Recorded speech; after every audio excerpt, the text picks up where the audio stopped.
हम लोगों ने प्राणायाम के बारे में कल देखा था, एक साथ लाभ बताया गया है प्राणायाम की साधना से, लेकिन ये लाभ जो बताया गया है सगर्भ निगर्भ के बाद बताया, यानी निगर्भ प्राणायाम जब आपका कंप्लीट हो रहा है वहां पर ये बताया गया है कि अधम मध्यम उत्तम की बात आई है, पसीना आता है, कंपन होती है, ऊपर उठ जाते हैं।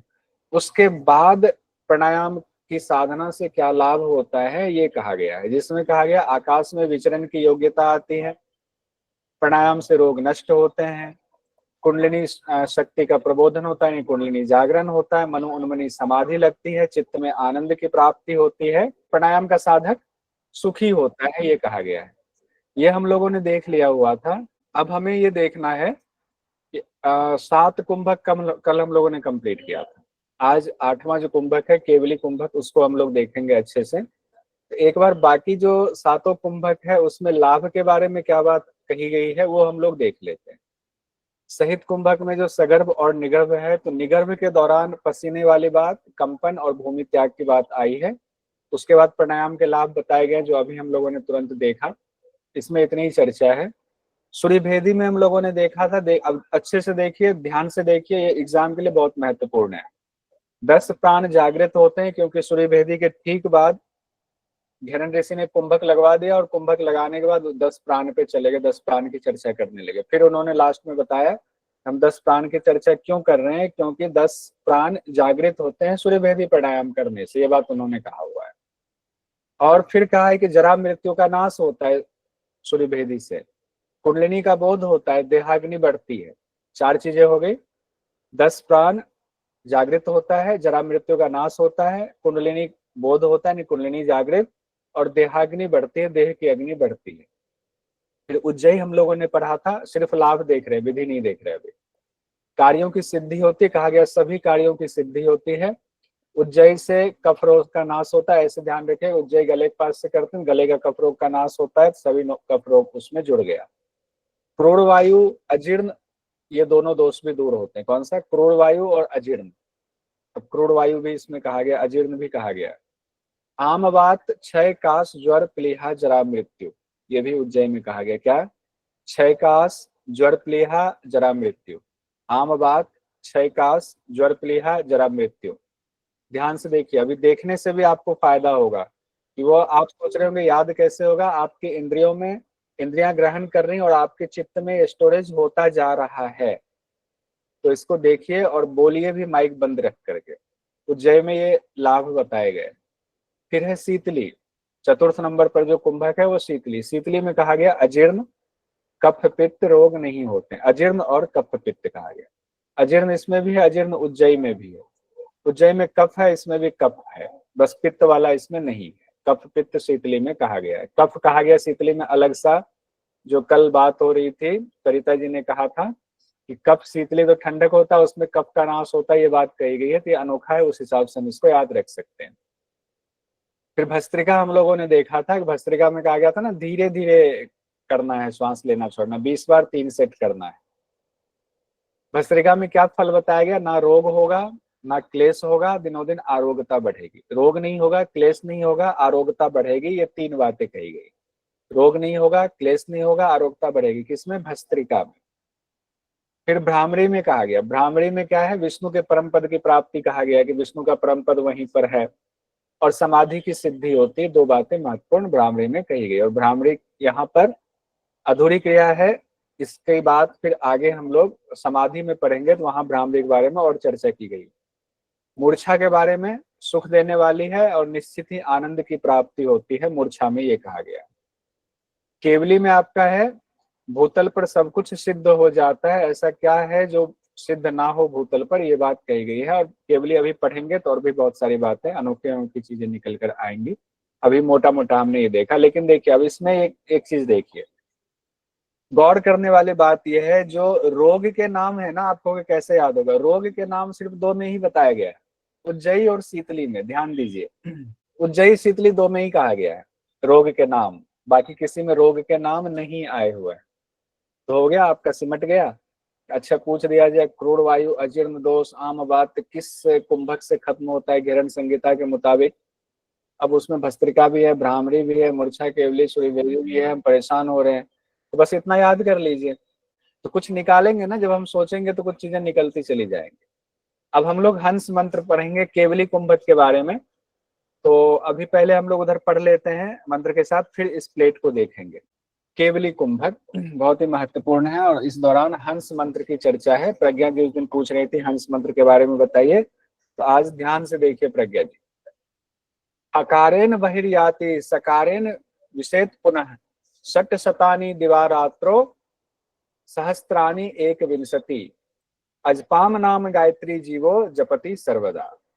यानी हकार और सकार की बात आई हुई है, बात हो रही थी हंस मंत्र क्या है। तो हंस में देखिए दो शब्द है, हम और सम, इसको मिला करके हंस मंत्र कहा जाता है। हम और सम क्या है? तो हम वो है जब हम श्वास लेते हैं और जब हम श्वास छोड़ते हैं,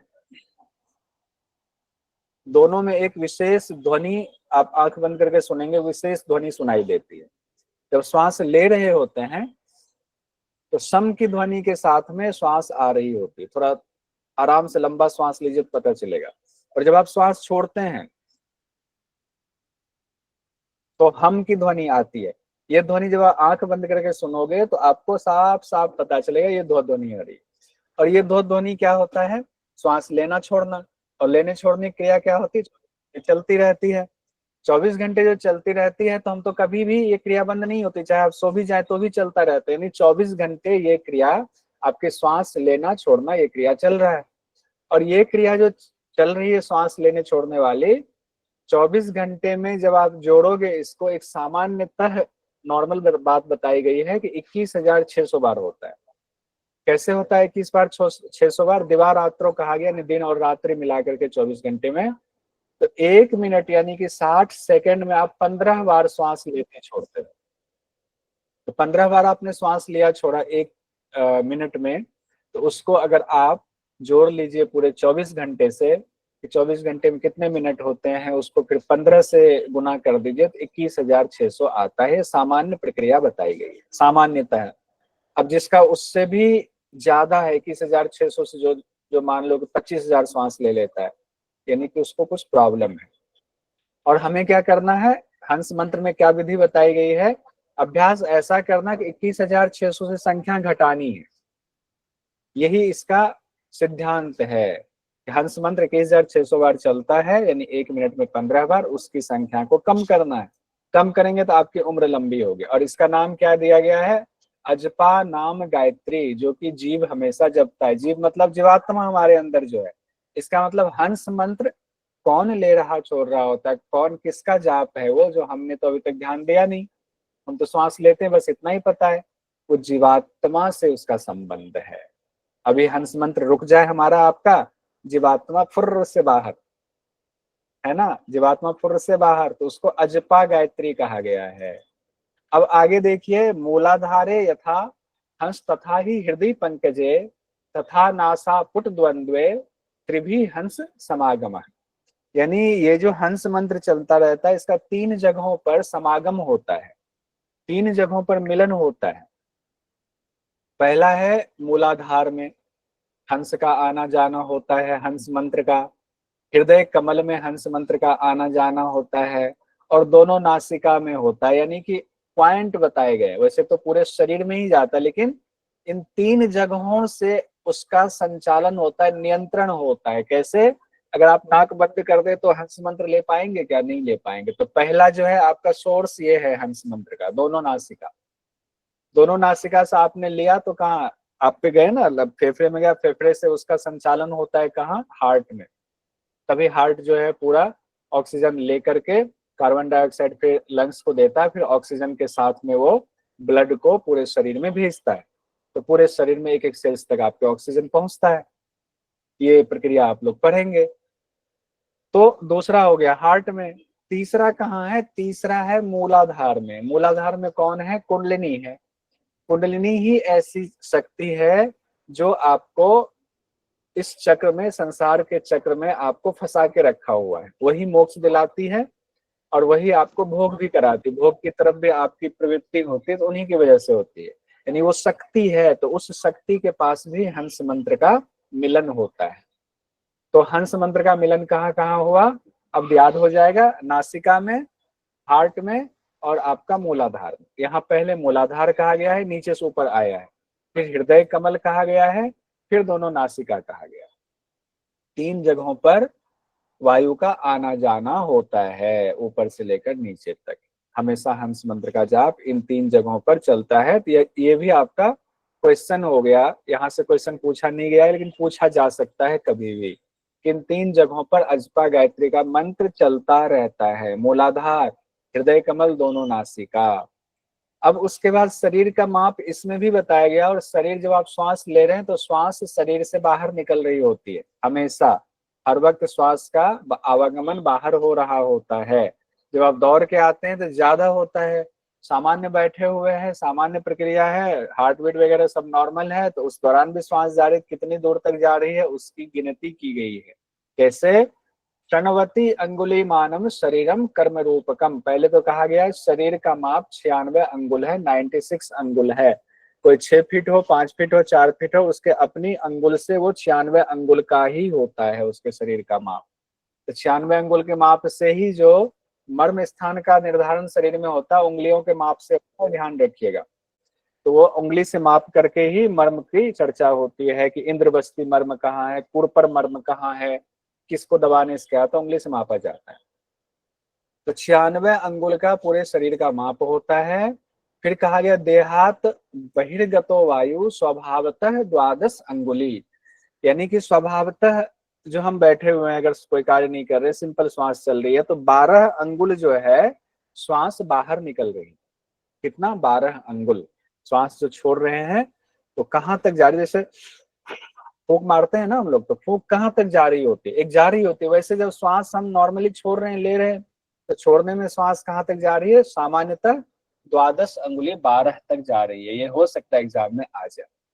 और जब आप गायन कर रहे हैं, गाना गा रहे हैं, कहा गया 16 अंगुल तक जा रही है श्वास बाहर।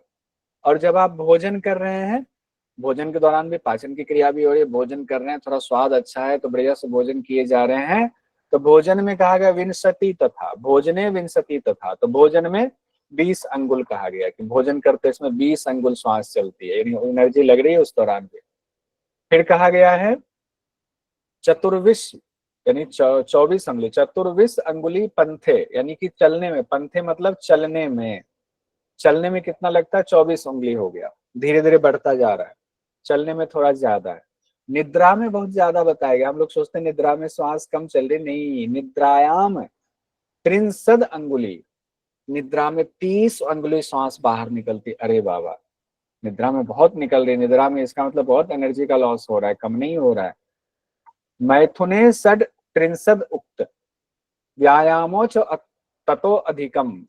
अब मैथुन में क्या कहा गया है, षट 63 उक्तम, यानी 36 अंगुल कहा गया है मैथुन में, और व्यायाम में उससे ज्यादा, यानी एक्सरसाइज में उससे ज्यादा उंगली श्वास बाहर निकलती है।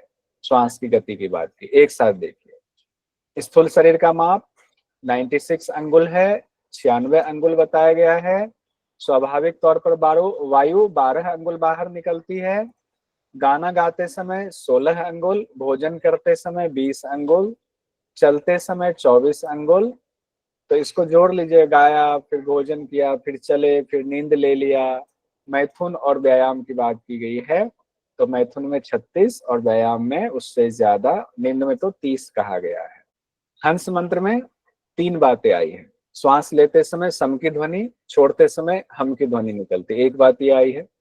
दूसरी बात आई है 24 घंटे तक श्वास चलती है, तो 24 घंटे तक हंस मंत्र का जाप चलता है, यानी संख्या हो गई 21,600 बार। कैलकुलेट करोगे 1 मिनट में 15 बार श्वास हम लेते हैं सामान्यतः।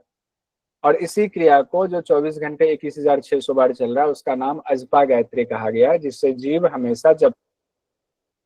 अब किन 3 जगहों पर अजपा गायत्री का मंत्र लगातार चलता रहता है, तो मूलाधार में, हृदय कमल में, दोनों नासिका में। उम्मीद है ये आपको याद हो गया होगा।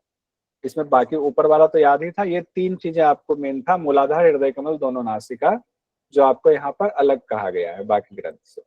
फिर हम लोगों ने ये देख लिया, ये भी 2-3 बार पढ़ेंगे तो याद हो जाएगा। स्वाभाविक तौर पर वायु 12 अंगुल बाहर निकलती है, गायन में 16 अंगुल, भोजन कर लिया 20 अंगुल, चलने के दौरान 24 अंगुल, नींद के समय 30 अंगुल, मैथुन के दौरान 36 और व्यायाम में उससे भी ज्यादा। ये बात कही गई है। अब आगे है कि ये क्यों बताया जा रहा है, इसका क्या तात्पर्य, बताने से क्या फायदा, कितना है, चलने दो श्वास, तो श्वास है चलेगा चलेगा, लेकिन नहीं, उसका महत्व है, आध्यात्मिक महत्व है। स्वभाव, इसका है स्वभाव गतेर न्यूने परम आयु प्रवर्धते, आयु क्षये अधिके प्रोक्तो मारुते च अंतरात गते। यानी कि स्वाभाविक तौर पर जो वायु की गति है वो अगर गते न्यूने, अगर न्यून कर देंगे तब आपकी आयु बढ़ती है, और अगर 12 अंगुल से आयु क्षयो अधिके प्रोक्तो, अगर वो 12 अंगुल से ज्यादा श्वास बाहर जा रही है तब आपकी आयु का क्षय होता है। इसका क्या तात्पर्य है, यानी कि जब आप बिना मतलब कोई बीमार आदमी है तो उनकी श्वास तेज तेज चलती है तो वो झटका मारता है, 12 अंगुल से ज्यादा श्वास जा रहा होता है, ज्यादा श्वास ले रहा होता है, इसका मतलब तबीयत खराब है।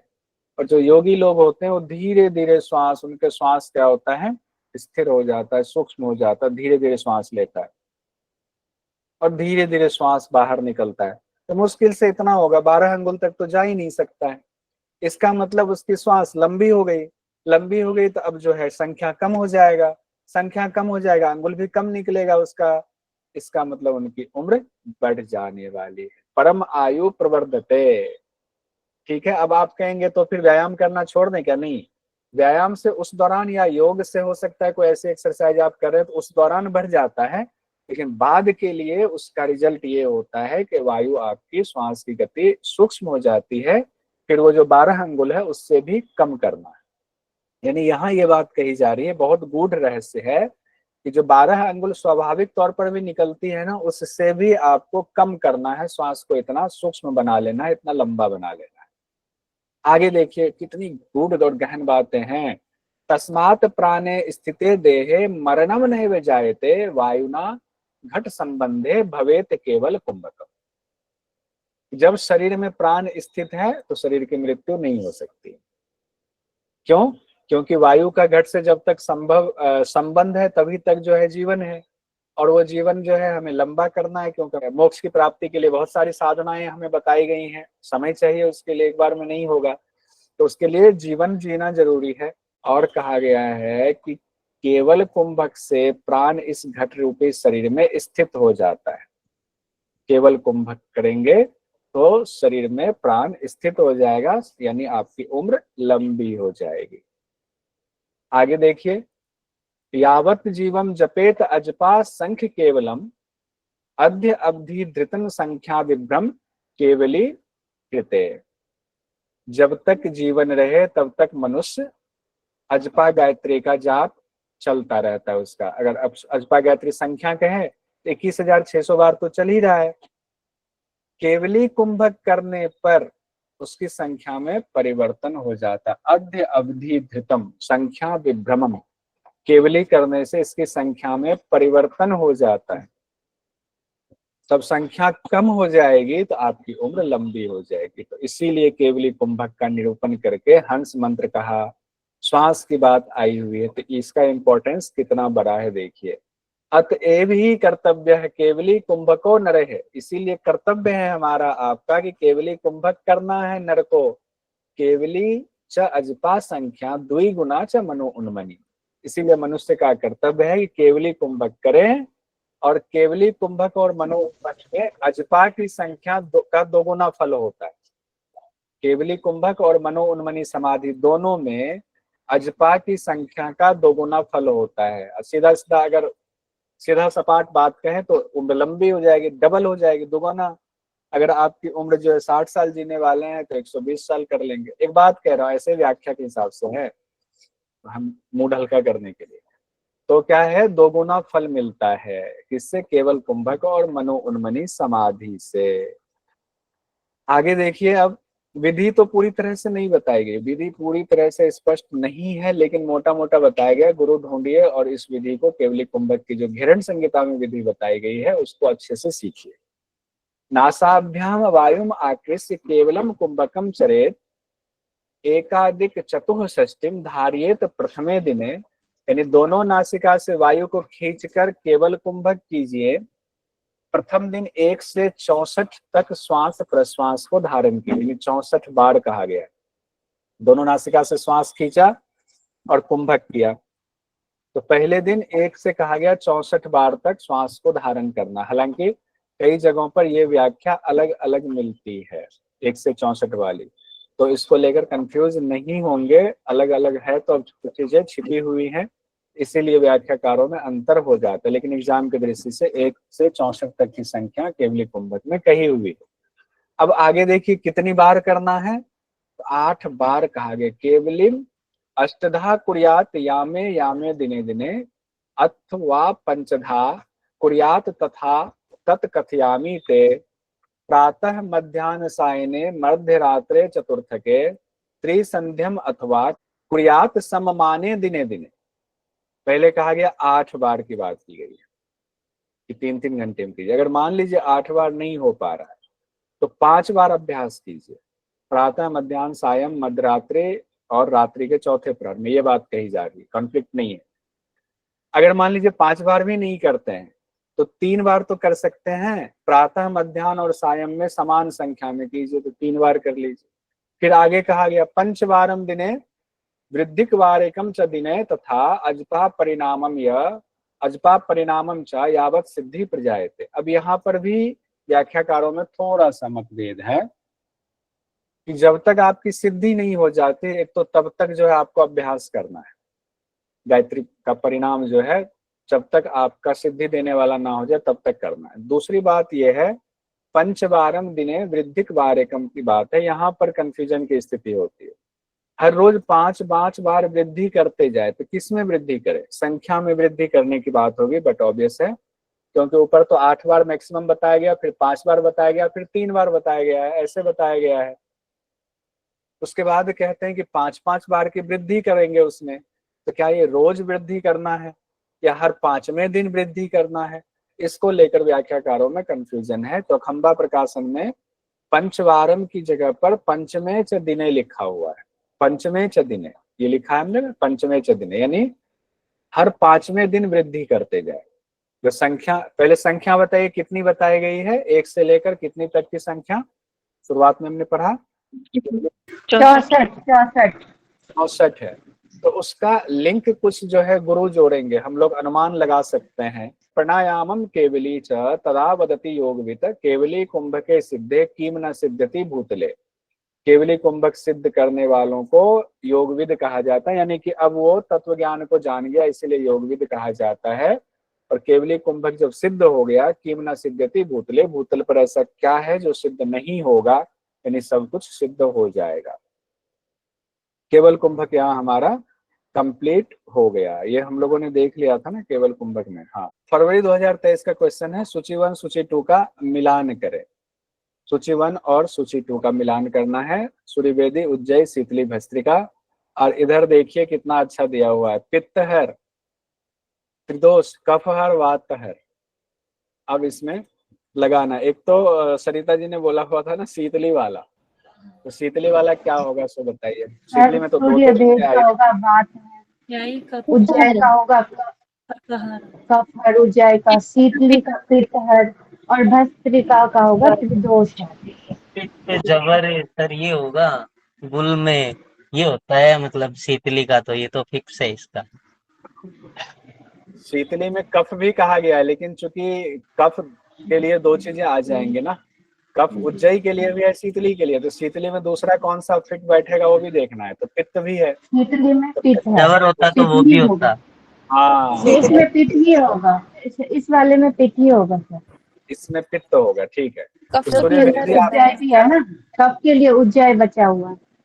हाँ, और सूर्यवेदी ये में शुरू बात से हो भी चल गया। भी रहा है आराम से। कफ तो उज्जयी ठंडा में रहता है, आपका पित्त गर्म रहता है। उज्जयी में हो गया कफ, शीतली में हो गया हाँ। पित्त, भस्त्रिका में हो गया त्रिदोष का, ठीक है। तो इस तरह से ये क्वेश्चन बन गया। अब आइए अगला क्वेश्चन देखते हैं। क्वेश्चन से कई चीजें क्लियर होती हैं। 22 नवंबर 2021 में पूछा गया घेरन संहिता के अनुसार किसी व्यक्ति को इन मौसमों में योगाभ्यास शुरू नहीं करना चाहिए। हेमंत, शिशिर, वर्षा, वसंत, शरद नहीं करना चाहिए, ध्यान रखिएगा। तो दो में हेमंत, करना है, शिशिर, वर्षा, हेमंत, शिशिर और वर्षा। हेमंत, शिशिर, वर्षा। बसंत, ऐसे ही शरद निकल रहा है ना, शुरू बसंत करना और शरद चाहिए। में करना चाहिए। हाँ, हाँ सिंपल निकल रहा है, बसंत और शरद में करना चाहिए, जो 3 नहीं है वो ABC, ठीक है। घेरन संहिता में अष्टकुंभक उल्लिखित है। अब ये वाला हम लोगों ने देखा था। 45 45 आपका 46 है, और ये 45 पे शुरू किया हुआ 45-46 दोनों का उत्तर सही दिया था, ठीक है। किस पुस्तक में मुझे सगर समझ निगम, नहीं आया सर। सर ये समझ नहीं आया, ये समझाइए। 45-46 वाला। समझ में नहीं आया? जो रोटी श्लोकों में बनाई? दे रखा है। नहीं, जल्दी जल्दी वो चला दो। नहीं, एक कल हम लोगों ने पढ़ा था कि श्लोक संख्या पूछा गया है कि अध्याय 5 में प्राणायाम में श्लोक संख्या क्या है। तो 45वें में किसी पुस्तक में, किसी पुस्तक में 46वें में है। लोगों ने चैलेंज किया तो एनटीए ने दोनों आंसर सही कर दिया, तीसरा और चौथा दोनों। ठीक। ये किस पुस्तक में सगर्भ निगर्भ कुंभकों का उल्लेख है? घेरन। घेरन में है। कितना आसान सवाल पूछा गया है। अगला क्वेश्चन है, दिसंबर 2019 का घेरन संहिता के अनुसार निम्नलिखित में से कौन से भोज्य पदार्थ किसी योगाभ्यासी के लिए अपत्य है? क्वेश्चन कम पूछा जाता है लेकिन पूछा गया है। मसूर, अपत्य, कुलत और मसूर, कुलते की दाल, कुलत और मसूर कहा गया है। मुद्ग और चनक कहा गया है कि चनक में कहा गया ना छिलका हटा करके करना, इस्तेमाल करना है। कुलत और मसूर कहा गया नहीं करना है, ये अपत्य बताया गया। उसके बाद आते हैं, घेरन संहिता के अनुसार किन ऋतुओं में हठ योगाभ्यास आरंभ नहीं करना चाहिए? क्वेश्चन फिर से पूछ दिया है। अब यहाँ 4 है। ग्रीष्म और वर्षा, बसंत फिर आ ग्रीष्म और गया, वर्षा। फिर आ गया ग्रीष्म, वर्षा। बसंत शरद यही में है, ग्रीष्म वर्षा में नहीं करना चाहिए, B और C होगा आंसर। और है, घेरन संहिता के अनुसार नारी शुद्धि के प्रकार है। एक बुक दे देना वो वाली। समनु निर्मनु, देखिए बहुत बढ़िया, A और B, समनु निर्मनु। ये हो गया नारी शुद्धि के प्रकार है, समनु और निर्मनु, A और B, ठीक है। और सगर्भ निगर्भ किसके प्रकार है? ये देखिए क्वेश्चन में कंफ्यूज करने के लिए दिया हुआ है। प्राणायाम के साथ। समाधि, समाधि कौन कह रहे हैं? सर सहित के, प्राणायाम के प्रकार। नहीं, सहित के। साहित्य के प्रकार है, साहित्य के, हाँ ठीक है। साहित्य, ठीक है, ठीक है। तो आज मुझे समाधि सुनाई दिया। अगला क्वेश्चन है, घेरन संहिता सर, के अनुसार समाधि और निर्मनु का अर्थ बताइए एक बार। समनु और निर्मनु का अर्थ बताइए एक बार प्लीज। समनु का अर्थ होता है बीज मंत्र के साथ, और निर्मनु हुआ बीज मंत्र के बिना। समनु का ये हुआ कि नारियों की शुद्धि करनी, मन को बीज मंत्र के साथ जोड़ करके नारियों की शुद्धि, तो समनु हो गया। बिना मन को, बिना बीज मंत्र के, जब मन को बीज मंत्र से नहीं जोड़ना है तो धौती क्रिया के द्वारा जो सफाई होती नारियों की, उसको निर्मनु नाम दिया गया, ठीक है। मन के साथ बीज मंत्र को जोड़ना है, ये कहा गया, ठीक है सर। अब आइए, घेरन संहिता के अनुसार निम्नलिखित में से कौन से आहार द्रव्य पथ्य हैं? नवनी तो है ही, और नवनीत है, तेल है, घृत, नवनीत, तेल तो ऑप्शन। अब इसमें देखिए तो ही सही होगा। तेल तक्र तो छाछ हो गई, और तेल अच्छा, ये घृत और तेल घी हो गया ना, घी घृत और तेल, यही दो सही होगा। देखिए तक्र तो हर जगह मना किया गया। तक्र को एक कॉमन चीज जान लीजिए, तक्र, दही और तक्र ना हर जगह अपत्य कहा गया है, और तेल को भी हर जगह अपत्य कहा गया, तेल को भी हर जगह अपत्य कहा गया। घृत और नवनीत को जो है चाहे जनरली किसी का भी हो अपत्य, हाँ अपत्य ही माना गया। अभी मोदी जी जो है, भारत सरकार अभी अभियान चला रही है ना कि तेल कम कीजिए, मोटापा कम कीजिए, अभियान चल रहा है, प्रचार। सर ये फर्स्ट ऑप्शन में क्या है? क्या चीज? सर पीछे वाले क्वेश्चन में जो फर्स्ट ऑप्शन में है ना, छाछ पित्त वाला नहीं सर, वो ऑप्शन था ना, इससे ऊपर चलो सर। हाँ, तक्र वाला छाछ। ये क्या होता है? तक्र मतलब छाछ हुआ ना। अच्छा ठीक है। छाछ आप लोग हरियाणा के लोग बहुत खाते हैं, लेकिन लस्सी। शरीर के लिए कहा गया है, मतलब योगियों के लिए, योग आरंभ में, ठीक सर है। मुझे तो पता ही नहीं था। क्या है सर यहाँ? घी, मक्खन मक्खन। मक्खन। मक्खन मक्खन। ये मैंने सबसे मक्खन। पहले पूछा था सर, नवनीत क्या होता है, बहुत हंसे थे सब। नवनीत बताइए सर। मक्खन। मक्खन होता है, मक्खन। लूड़ा जब घी। घृत भी तो व्हाइट घी वाला होता है ना सर? घृत घी वो हुआ, गरम किया हुआ नवनीत होता है। सुन लीजिए, अब ओके मुझे ओके। बोलने दीजिए, सब लोगों को तो पता ही है। नवनीत हुआ जो भगवान श्री कृष्ण चुरा चुरा के खाते थे, मुंह लपोर लेते थे, वो नवनीत हुआ। मक्खन, ठीक है, हमारे माखन लूणों चोर। घी बोलते हैं सर उसको। तो हमारे लूड़ा घी बोलते हैं इसको। अच्छा, अरे वाह।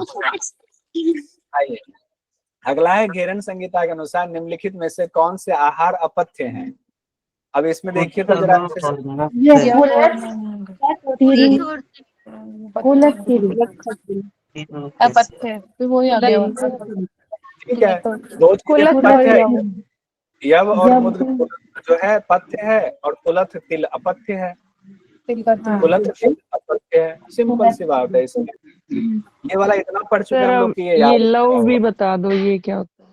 यो। क्या यव क्या होता है बताइए। ये जो होता है जो हाँ जो। जो अगला ये क्वेश्चन लिखने है, पड़े। ग्रंथ संहिता के अनुसार योगाभ्यासी के लिए कौन से खाद्य पदार्थ वर्जित होने चाहिए। कुष्मांड, पटोल, लकुच, कुलथ। तीन है जो उसमें वर्जित है, एक ही है जो खाना है, तो एक पटोल पटोल। खाना है बस। पटोल खाना है। पटोल खा सकते हैं और सर, बड़ी लपूच क्या है ये? पटोल लपूच क्या है? परवल है ना सर? हाँ परवल। परवल। पटोल तो परवल है, अब लकुच क्या होता है, कुछ लकुच कुछ लहसुन तो होता है। लहसुन लहसुन लहसुन का लहसुन। क्या होता है, लहसुन। बड़ा लहसुन था सर, ये छोटा लहसुन एक और था, ये बड़ा था शायद। और अरे नहीं, वो कुल्थी की दूसरा दाल भी लंबी मिलती बड़ा नींबू था, वो अलग। पटोली कहा गया है, कुष्मांड, लकुच, कुलथ मना किया गया है। आइए, पटोल क्या है सर? पटोल परवल। पटोल कतरी परवल, आती है, आजकल आता कतरी। है है। परवल, बहुत परवल। बढ़िया होता है परवल। परवल की सब्जी खाइए, परवल को तल के खाइए, बढ़िया हाँ, है। परवल तो जानते हैं सर। वही हाँ है। वही पटोल। घेरन संहिता के अनुसार प्राणायाम के अभ्यास के दौरान निम्नलिखित को उचित क्रम में व्यवस्थित कीजिए। कितना स्थान आसान सवाल। काल और स्थान स्थान काल काल मिताहार मिताहार नाड़ी और नाड़ी शोधन। शोधन। हमारी शुद्ध बी भी डी लास्ट में। ये एस की स्थान बीडी काल मिताहार और नाड़ी मिताहार शोधन। नाड़ी शोधन। बीडी। हाँ, तो BDAC पहले स्थान है, फिर काल का चयन करना है, फिर मिताहार, फिर नाड़ी शोधन, फिर नाड़ी प्राणायाम। मान लीजिए शोधन। किया जाता है तो प्राणायाम भी हो जाता है। तो देखिए, निम्नलिखित ऋतुओं को शिशिर से प्रारंभ करते हुए उचित क्रम में व्यवस्थित करें। ग्रीष्म, शिशिर, वर्षा, वसंत। अब देखिए उचित क्रम में व्यवस्थित करना है आपको। ये पढ़ा था ना हम लोगों ने। जैसे शिशिर से प्रारंभ करते हुए, तो पहले अगर सर्किल याद है, वसंत से, वसंत के बाद ग्रीष्म आया, ग्रीष्म के साथ वर्षा आया, वर्षा के बाद शरद आया, शरद के बाद वसंत शरद के के बाद बाद वसंत के बाद शरद, अरे वर्षा के बाद शरद आएगा, शरद फिर अरे शरद के बाद ग्रीष्म, फिर से वर्षा। वसंत। शरद के बाद कौन सा, हेमंत। फिर से जोड़िए उधर। हेमंत। हेमंत। हेमंत आया, फिर शिशिर आया लास्ट में। ठीक है, तो अब इधर पहले इसमें कौन देखिए, सा आता है सर इसमें? शिशिर से प्रारंभ करना है, तो शिशिर से प्रारंभ किया तो पहला तो शिशिर ही हुआ, फिर उसके बाद वसंत हो गया, शिशिर के बाद वसंत हो जाएगा, वसंत के बाद ग्रीष्म ऋतु आता है, ग्रीष्म ऋतु के बाद वर्षा गर्मी के ऋतु, बाद बारिश। बारिश पर ऋतु यहाँ के बाद फिर बारिश, ग्रीष्म के बाद वर्षा बारिश आएगी, के बाद वैसे शरद, करके आ जाए ए के बाद में सी। वर्षा के बाद शरद आता है ना?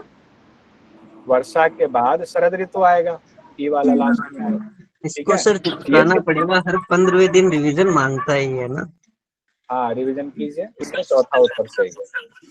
अब आगे देखिए, प्राणायाम के पूर्व अनुपालन करने हेतु घेरन ऋषि द्वारा वर्णित निम्नलिखित अभ्यासों को उचित क्रम में व्यवस्थित कीजिए। स्थान ये फिर काल मिताहार नाड़ी मिताहार नाड़ी शोधन। कोई काल स्थान बी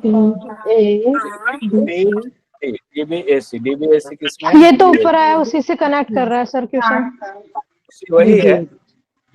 अब कुछ क्वेश्चन देख लीजिए। सगर्भ रहित प्राणायाम में पूरक के दौरान किस देवता का ध्यान करेंगे बताइए।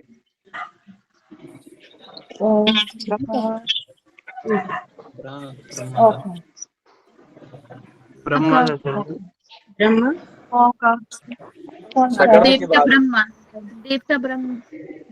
ठीक है। और कुंभक के दौरान किस देवता का ध्यान। विष्णु का। ब्रह्मा सिंपल है, ब्रह्मा खास नहीं है। ब्रह्मा विष्णु रुद्र और रेचक में ब्रह्मा विष्णु रुद्र। रुद्र हाँ, बस। बीज मंत्र क्या है? प्राणायाम सगर्भ के दौरान, पूरक के दौरान बीज मंत्र क्या है? पहले वाले में आकार अकार। क्या सगर्भ पूरक के दौरान बीज मंत्र क्या है? कुंभक के दौरान बीज मंत्र उकार मकार मकार और रेचक मकार होगा। मकार पूरक के देवता किनको बताया गया है?